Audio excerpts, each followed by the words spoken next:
மதுரைக்கு கிழக்காலே மழை பெய்யும் வயலெல்லாம் வெள்ளிக் கலப்பை கொண்டு விடிகாலம் ஏற்பூட்டி கருங்காலி கலப்பை கொண்டு கழனியாண்ட போனா வரும்.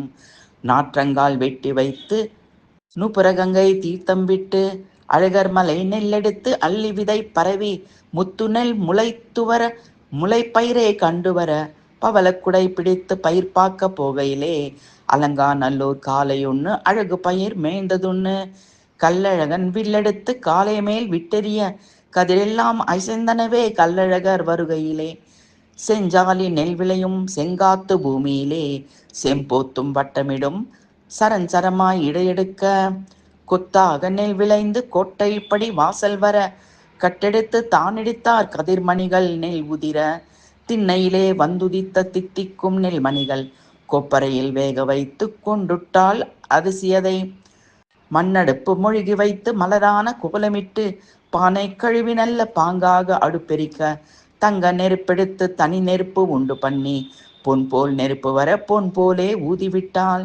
மீனாடும் கண்ணுடையால் முத்தான வடிவழகி சொத்தான அரிசியிட்டு சோறாக்கி வைத்திருக்க கல்லழகர் கதிரடிச்சு கலைத்து போயிருக்கையிலே வெட்டிவேர் கொடி பிடுங்கி வித்தாரா கூடை செய்து கூடையிலே சோறெடுத்து குடலையில் காயெடுத்து கொல்லையிலே நீரெடுத்து சோலைக்கிளி கையெடுத்து சோறு கொண்டு போகையிலே உச்சிவையில் வேலையிலே உடலெல்லாம் வேர்வை வாங்கி சோர்ந்து படுத்தாளாம் சொக்க கட்டங்காய் மரத்தடையில்.